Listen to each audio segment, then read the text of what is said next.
64 பவனம், யாரு முதல் எறும்பு வரை எண்ணற்ற ஜீவராசிகளுக்கெல்லாம் சதா பசி பஞ்சம் பட்டினி என்று பாராதிருக்க வேண்டும் என்பதற்காக படியழுது காத்திரட்சிக்கும் பரம கடவுளாக ஆக்கல் அழித்தல் அழித்தல் என்று சொல்லக்கூடிய முத்தொழிலும் செய்யும் மும்மூர்த்திகளிலே யானும் ஒருவனாக இந்த வெள்ளி மலையிலே வீற்றிருந்து என் உடலில் ஒரு பகுதியை உமையவளுக்கு தந்து அம்மை அப்பனாக இருந்த அகில உலகங்களையும் காத்து ரட்சிக்கின்ற ஓம் சிவாய நம, ஓம் சிவாய நம, ஓம் சிவாய நம என்ற பஞ்சாட்சர மந்திரத்தை யார் ஒருவர் என்னிலிருந்து ஜெபிக்கின்றாரோ அவர் அருகிலே ஓடி சென்று அவர்கள் கேட்கும் வரங்களை கொடுத்து ரட்சிக்கின்ற பரம கடவுளாக உமா மகேஸ்வரன், உலகை காக்கும் பரம்பொருள் கருணாகரன், லிங்கேஸ்வரன்,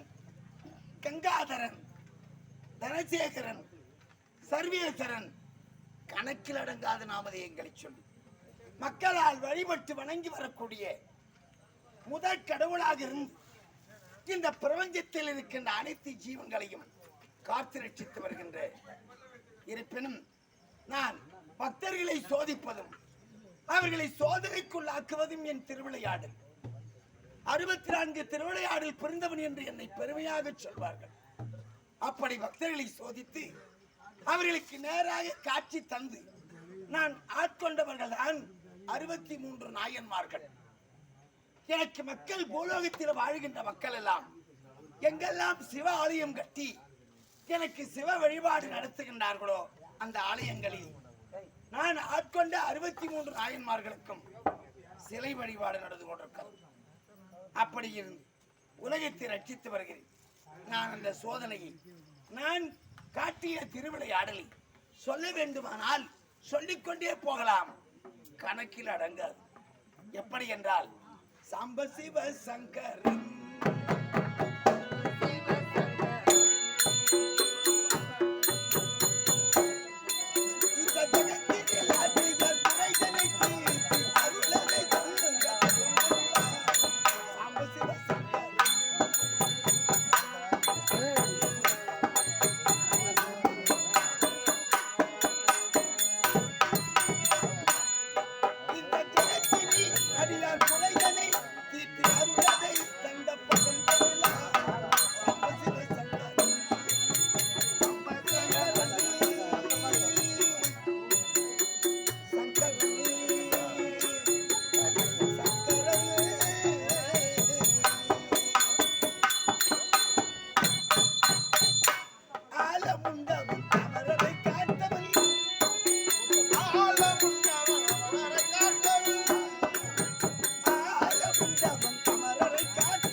பாத்திரமாகவும் மந்திரகிரி மலையை மத்தாகவும் வாசி என்று சொல்லக்கூடிய பாம்பை கயிறாக கொண்டு அன்று அசுரர்கள் ஒருபுறம் தேவர்கள் ஒருபுறம் அமிர்தம் கடைந்தார்கள். அப்படி அமிர்தம் கடைகின்ற பொழுது அந்த ஆழி என்று சொல்லக்கூடிய சமுத்திரத்திலே காமதேனு, கற்பக விருட்சம், சங்கநிதி, பதுமநிதி இப்படி போன்ற செல்வங்கள் எல்லாம் தோன்றியது. செல்வங்கள் தோன்றுகிற பொழுது உனக்கு எனக்கு உனக்கு என்று போட்டி போட்டு ஓடி வந்தவர்கள் கடைசியிலே ஆளும் என்று சொல்லக்கூடிய விஷம் தோன்றியது. அந்த விஷத்தை பார்த்து பயந்தே ஓடிவிட்டார்கள். அது மட்டுமா விஷம் தோன்றியது? இந்த வாசிகை என்று சொல்லக்கூடிய பாம்பை கயிறாக போட்டு கடைய கடைய கடைய தானும் வழிதாங்க முடியாமல் விஷத்தை அதில் கக்கிவிட்டான். ஆழியில் தோன்றியது ஒரு ஆழம், இந்த வாசிகை என்று சொல்லக்கூடிய பாம்பு கக்கியது ஒரு ஆழம். இரண்டும் சேர்ந்து ஆளாளும் என்று சொல்லக்கூடிய கொடிய விஷமாக மாறிவிட்டது. தேவர்கள் பயந்து ஓடிவிட்டார்கள். பார்த்தேன், என் அருகில் இருந்த சுந்திரனை அழைத்து, சுந்திரா அந்த ஆழகால விஷத்தை அள்ளி கொண்டு வா என்று கட்டளையிட்டு அவன் என் மீது இருந்த ஆழ்ந்த பக்தியினால் சிவாய நம சிவாய நம சிவாய நம சிவாய நம அப்படி என்று மந்திரத்தை உச்சரித்துக் கொண்டு ஆழியிலே சென்று ஆலையாள விஷயத்தை நாவல் கனிபோல் திரட்டி கொண்டு வந்து எடுத்துக் கொடுத்தான். தேவர்களை காக்க வேண்டும் என்பதற்காக அதை ஆவென்று புசித்தேன். புசிக்கிற பொழுது என் அருகிலே இருந்த உமா மகேஸ்வரி ஓடி வந்து, சுவாமி, உலக மக்களை காத்து ரட்சிக்கின்ற நீங்கள் ஆலையாள விஷயத்தை அள்ளி புசிக்கிறேன்.